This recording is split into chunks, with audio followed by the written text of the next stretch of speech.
میرے نبی پاک صلی اللہ تعالی علیہ وآلہ وسلم نے ارشاد فرمایا کہ اللہ کے ہر نبی کو ستایا گیا۔ فرمایا میں اللہ کا آخری نبی ہوں، محبوب ہوں، مجھے سب سے زیادہ ستایا گیا۔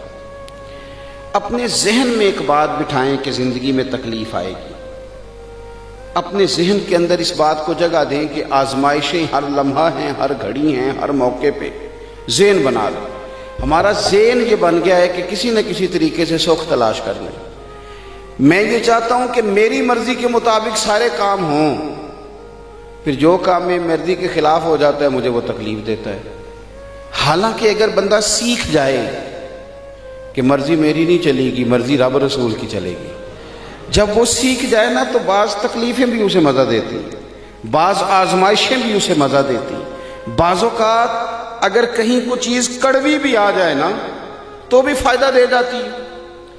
قرآن مجید میں متعدد مقامات پر آزمائش کا ذکر ہے، متعدد مقامات پہ اللہ کے امتحان کا ذکر ہے، متعدد مقامات پہ کہا گیا کہ تمہیں آزمایا جائے گا۔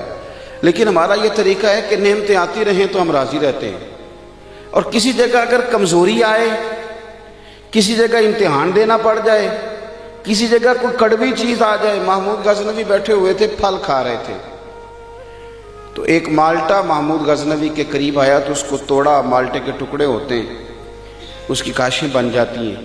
ایک ٹکڑا اس نے نا کھانے سے پہلے ایاز کو دیا، ایاز فٹافٹ کھا گیا۔ اب محمود نے دوسرا حصہ اسی مالٹے کا اپنے منہ میں رکھا تو تھوک دیا، اتنا کڑوا۔ پھر پلٹ کے نظر ڈالی ایاز پہ تو کہنے لگے یار تو عجیب آدمی، اتنا کڑوا تھا تو نے بتائی نہیں، گھٹ گھٹ کر کے تو کھا گیا ہے۔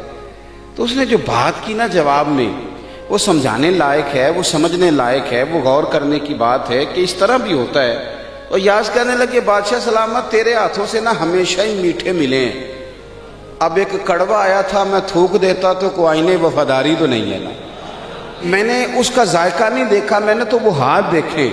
وہ خدا جو نعمتیں دے اور اتنی دے کہ کہے تم سے گنی نہ جائیں، اتنی نعمتیں دے، تو وہی رب اگر کہے وَلَنَبْلُوَنَّكُمْ بِشَيْءٍ مِّنَ الْخَوْفِ وَالْجُوعِ وَنَقْصٍ مِّنَ الْأَمْوَالِ وَالْأَنفُسِ وَالثَّمَرَاتِ، تمہیں ضرور آزمایا جائے گا، خوف کے ذریعے، بھوک کے ذریعے، مال اور جانوں کی کمی کے ذریعے تمہیں آزمایا جائے گا۔ وَبَشِّرِ الصَّابِرِينَ، اگر صبر کرو گے تو پھر خوشخبریاں بھی دی جائیں گی۔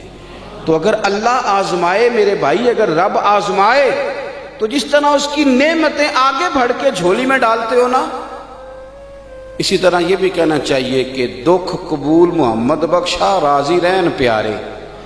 امام علی مقام نے میدان کربلا میں ہمیں بتایا ہے کہ مجھے رب نے اعزاز یہ دیا تھا کہ رسول پاک کا نواسہ بنایا۔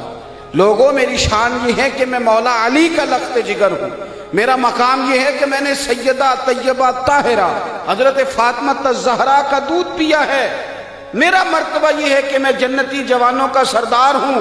یہ خدا نے نعمتیں فرمائی ہیں۔ اور پھر خدا نے کہا حسین آنا میدان کربلا میں آ کے امتحان بھی دے۔ تو امام علی مقام کی زندگی ہمیں سبق دیتی ہے کہ اگر ساری نعمتیں، ساری عزتیں، ساری سعادتیں تیرا مقدر ہیں تو امتحان دینا پڑ جائے تو پھر بھی تجھے خوشی خوشی امتحان دینا ہے۔ اور کس طرح دینا ہے کہ علی اصغر سے لے کر علی اکبر تک، اور جناب قاسم بن حسن سے لے کر حضرت عباس تک، اگر سارا گلشن بھی امتحان میں پیش کرنا پڑے تو پیش کر دینا ہے، اور پیغام یہی دینا ہے کہ دکھ قبول محمد بخشا، بس راضی رہن پیارے۔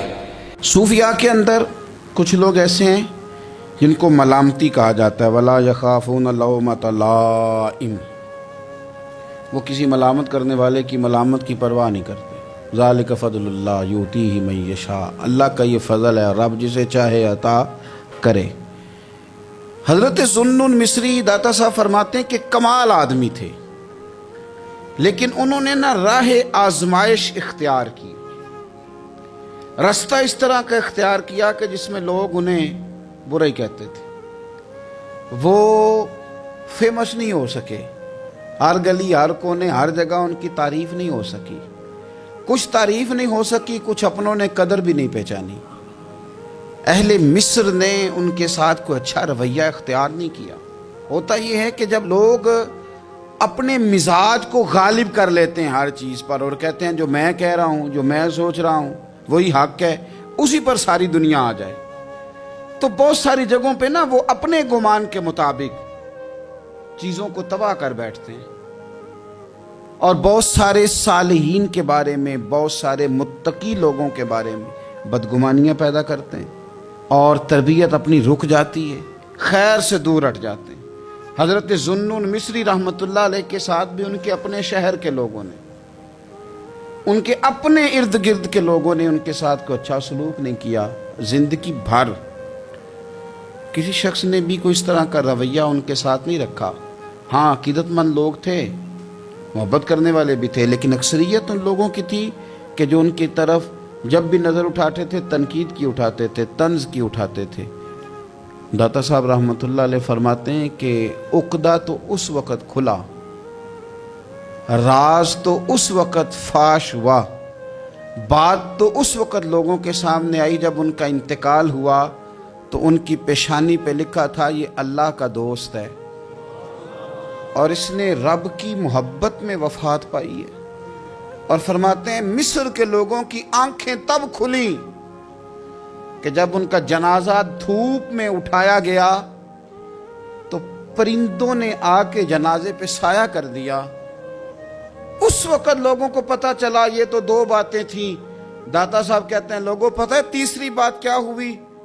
جس دن حضرت ذوالنون مصری کا وصال ہوا 70 نیک لوگوں نے رسول پاک کی زیارت کی، اور ہر بندے کو خواب میں آ کے اللہ کے محبوب نے فرمایا آیا اس لیے ہوں کہ ذوالنون مصری کا انتقال ہو گیا ہے اور میں نے ان کا استقبال کرنا، ان کو آگے بڑھ کے خدا کے کرم کی خوشخبری سنانی ہے۔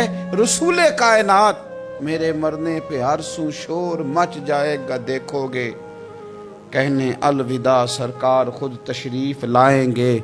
اور درویش نے کہا تھا بعد مرندے مکھڑا میرا ہو جاوے جے تازہ، پھر سمجھ لینا محبوب میرے نے آن پڑے ہے جنازہ۔ او بھائی یاد رکھیے گا بہت سارے لوگ ایسے ہوتے ہیں کہ جن کی لوگ اس طرح قدر نہیں کرتے جتنے کہ وہ قیمتی ہوتے ہیں، لیکن یاد رکھیں ان لوگوں کو بھی یہ سمجھنا چاہیے، اس مثال سے ان کو بھی اپنی ذہن سازی کرنی چاہیے کہ لوگوں سے قدر کرانا ویسے اتنا ضروری بھی نہیں، زیادہ ضروری تو یہی ہے نا کہ رب رسول کی نظر میں بندے کا کیا مقام ہے۔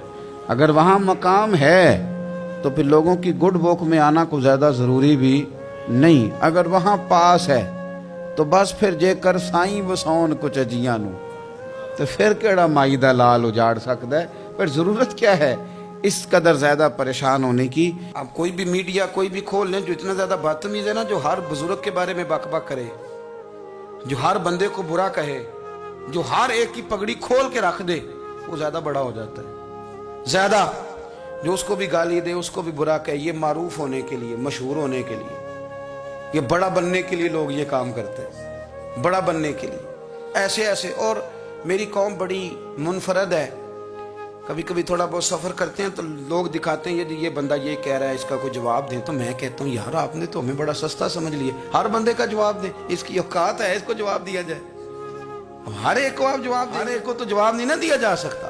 حضرت ملا رومی رحمۃ اللہ علیہ فرمایا کرتے تھے، میں پہلے بھی آپ کو وَإِذَا خَاطَبَهُمُ الْجَاهِلُونَ قَالُوا سَلَامًا، آپ فرماتے ہیں کہ رب نے قانون بنایا کہ جب جاہل بحث کرے نا اسے سلوٹ کرنی، وہ کہے گا میں جیت گیا ہوں، جاہل جو ہوا وہ کہے گا صحیح کہ میں، وہ جی میرے تو سامنے کھڑا ہی نہیں ہوا، وہ تو بھاگ گیا، وہ بھائی بھلا کیوں نہیں کھڑا ہوا، اس نے تجھے اس قابل ہی نہیں سمجھا کہ تیرے سامنے وہ قابل التفات ہی نہیں۔